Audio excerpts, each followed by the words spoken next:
السلام علیکم دوستو، امید ہے آپ سب لوگ خیریت سے ہوں گے۔ یہ ایک خاموش پیغام ہے، ایک کولڈ میسج ہے سب دوستوں کے لیے جتنے بھی لوگ سوشل میڈیا یوز کرتے ہیں، جو کچھ بھی کرتے ہیں فیس بک پہ ڈالتے ہیں یا جان بوجھ کے کرو اور ٹک ٹاک پہ ڈالو۔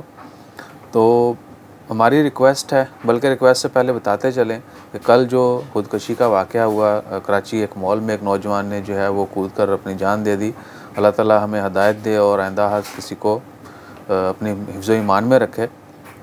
وہ واقعہ وہاں رکا نہیں، وہ ویڈیو وہاں رکی نہیں، وہ دھڑا دھڑ جو شیئر کی جا رہی، اور اب وہ شیئر کرتے کرتے جو ہے پہنچ چکی ہے ٹویٹر کے اوپر، فیس بک کے اوپر جو ہے۔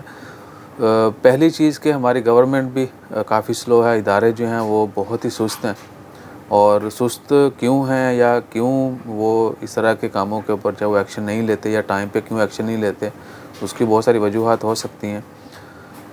مینلی کیا ہے کہ ان تمام چیزوں کو ٹرینڈ بنانے میں جو ہے ہمارے دشمن وہ بھی شامل ہیں۔ وہ نہیں چاہتے کہ پازیٹیو جو ہے وہ چیزیں سامنے ہیں، بلکہ وہ چاہتے ہیں کہ نیگیٹیو ہی جائے، اور اس چیز کا بہت برا اور نیگیٹیو امپیکٹ پڑتا ہے کنٹری کے اوپر، نیشن کے اوپر، کہ جی وہاں پہ خودکشی کا واقعہ ہوا۔ عالمی تنظیمیں جو ہیں وہ باتیں کریں گی، میڈیا جو ہے وہ چیزوں کو بڑھا چڑھا کے پیش کرے گا، اور اس کا سبب کون بن رہا ہے؟ ہم سب لوگ۔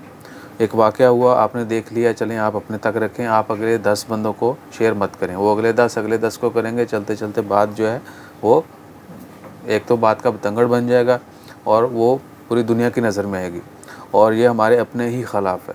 ادارے کیوں کام نہیں کرتے؟ ڈیفینیٹلی وہ بھی کرپٹ ہیں۔ حکمران جو ہے، اب میں تو کہہ دوں گا کہ عمران خان کرپٹ ہے، لیکن یہ کام ڈائریکٹلی عمران خان کا بھی نہیں ہے، یہ پہلے لوکل میڈیا جو ہے اس کا ہے۔ اس کے بعد جن کے پاس وہ چیزیں ہیں، جو ڈاٹا تھا اس کو وہیں پہ فریز کرنا چاہیے تھا، وہیں پہ ڈیلیٹ ہونا چاہیے تھا، تو یہ سب نہیں ہو رہا۔ ہمارے خیال سے مینلی کیا ہے کہ ہم سب نے کیئر کرنی ہے، اس کے بعد جو ہے ہم خود ہی وہ کام نہیں کریں، ہم اس چیز کو خود ہی جو ہے وہ اتنا وائرل نہیں کریں کہ اداروں کو ایکشن لینا پڑے، چونکہ ادارے ایکشن نہیں لیتے ٹائم پہ، تو ہم خود جو ہے چپ کر جائیں، ہم خود اس چیز کو مت پھیلائیں۔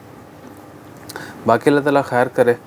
امید کرتے ہیں کہ آپ سب لوگ جو ہے اس پیغام کو ضرور سمجھیں گے اور آئندہ جو ہے عمل بھی کریں گے، کیونکہ اس میں ہماری اپنی ہی بہتری ہے، اور ہمارے چاروں طرف دشمن بیٹھے ہوئے ہیں، وہ تو چاہتے ہیں کہ بھئی یعنی برائیاں ہی ہوں ہر جگہ پہ۔ تو اس چیز کو ختم کرنا ہے ہمیں، اور ہم سب نے مل کے کرنا ہے۔ اگر ہمارا میسج سمپل تھا یا آپ کو سمجھ آ گئی تو اس کا بہت شکریہ، اور سمجھے گا ضرور۔ ہم بھی کوشش کریں گے کہ آئندہ جو ہے اس طرح کے میسج ہیں وہ آپ کے ساتھ شیئر کرتے رہیں، کیونکہ نیوز وغیرہ سے ہٹ کے یہ چیزیں بھی ہم نے کرنی، یہ بہت ضروری ہیں۔ تو اپنا خیال رکھیے، دعاؤں میں یاد رکھیے۔ جزاک اللہ، اللہ حافظ۔